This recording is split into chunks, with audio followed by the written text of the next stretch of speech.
In nature, anything that flies has symmetry. And in the early days of human flight, mimicking nature made sense. But as we pushed onto ever higher speeds, our stubborn insistence on symmetry might have been a mistake.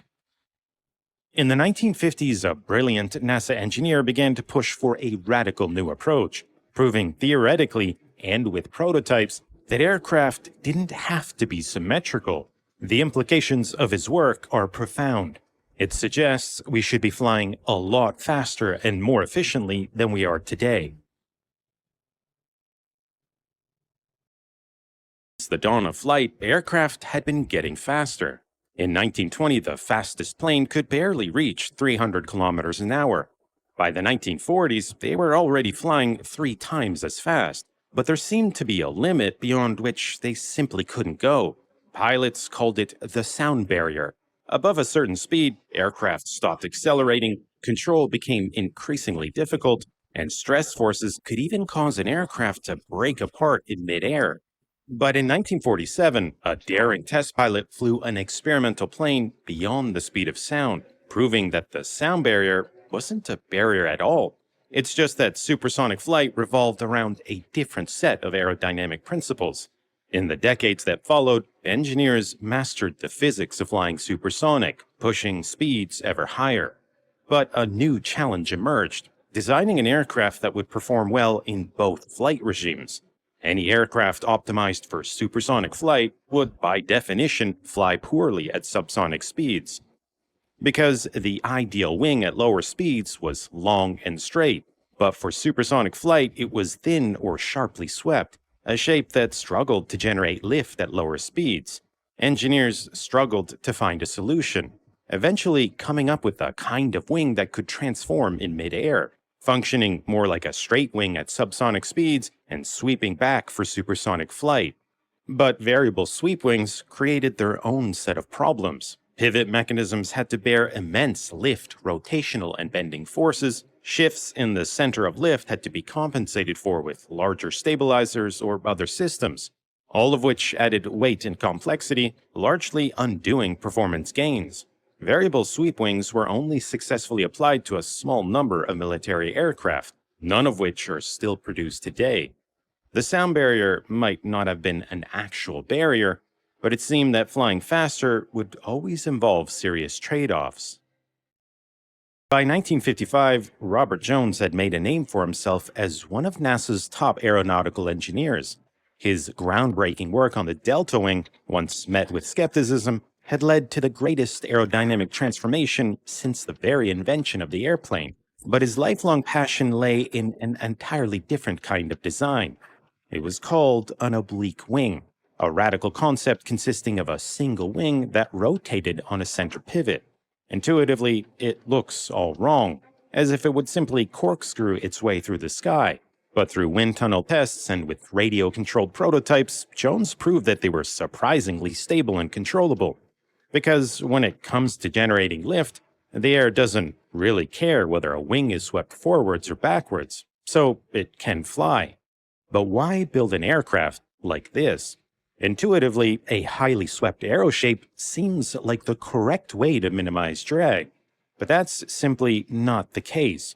Jones demonstrated that at transonic and supersonic speeds, the same wing, when arranged asymmetrically, had a much lower predicted wave drag. And so there was no rational reason to favor bilateral symmetry when it was actually less efficient. But Jones's oblique wing had another important advantage. It could also perform optimally at lower speeds by transforming itself back into the ideal straight wing.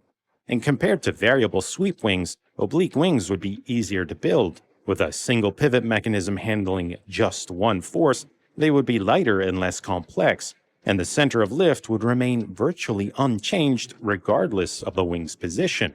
Secret German documents uncovered after World War II suggest that oblique wings were even studied as far back as 1942, although no prototypes were ever built. On the verge of an aeronautical breakthrough, Jones and NASA engineers were about to change aircraft design forever. This is not an ordinary plane. It has a scissor-like design. By the mid-1970s, NASA moved beyond wind tunnel tests to develop a large-scale, remotely operated model that could evaluate the oblique wing's real-world performance and handling characteristics. Meanwhile, leading aircraft designers Boeing and Lockheed were also asked to study oblique wings and evaluate their potential for future commercial aircraft. Both concluded that they could lead to faster, more efficient air travel. But it was Boeing's study that really caught NASA's attention. Because by 1975, the dream of mass supersonic air travel had all but faded, as Concorde looked set to become a commercial failure, and it had everything to do with the wing. Engineers had spent more time developing Concorde's advanced delta wing than any other part of the aircraft, but it was still hopelessly inefficient at low speeds, producing so little lift that Concorde needed fuel-thirsty afterburners to take off. And when countries banned supersonic flights over their airspace due to concerns over loud sonic booms, flying slower wasn't really an option. Concorde wasn't designed to cruise at subsonic speeds, where its operating economics were terrible. But Boeing concluded that an oblique-wing airliner would have none of these problems, because it would be capable of flying efficiently at a range of speeds, and cruise at up to Mach 1.2 without even generating a sonic boom that could be heard on the ground. And that would allow for transcontinental flights over populated areas 50% faster than existing airliners. Power requirements for takeoff, landing, and holding around busy airports would also be a lot lower, dramatically cutting noise and pollution around airports.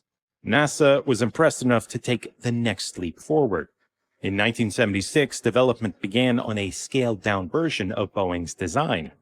Not a remotely operated model, but the world's first human-piloted oblique-wing aircraft.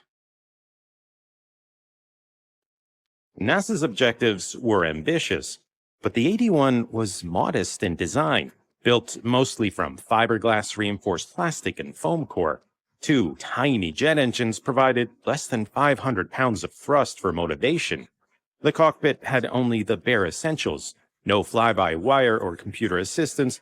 It would be flown entirely by the skilled hands of a test pilot. Built on a shoestring budget, many at NASA were cautious about investing huge resources into a still unproven concept. But the 81 would back up NASA's research with real-world data. In a total of 79 test flights, the 81's wing was gradually pivoted from 0 all the way to 60 degrees. Even flown entirely by hand, control was fairly straightforward, and at lower pivot angles, any reasonably skilled pilot could manage. But above 45 degrees, maneuvering was more challenging, with a phenomenon called cross-coupling becoming an issue. Pitching the 81 up or down caused it to roll left or right, while rolling left or right caused it to pitch up or down. At a full 60 degrees, pilots had to continually bank and yaw to the right to keep the aircraft flying straight and level. None of these issues were all that surprising, and data gathered showed that the 81 would have handled significantly better with an improved wing structure and the help of a computerized flight control system.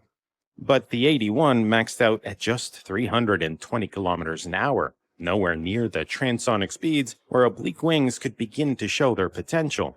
For that, NASA would have to turn to a renowned Navy fighter jet.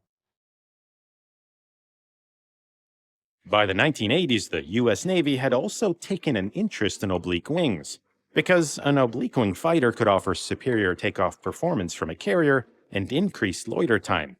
Both were prized capabilities for a next-generation fleet defense fighter to replace the F-14. In 1984, the Navy and NASA signed a joint partnership to develop the first supersonic oblique testbed, and the F-8 Crusader was an ideal place to start. Its high wing could be modified to accommodate an oblique wing, and NASA had already experimented with the F-8 to develop fly-by-wire technologies.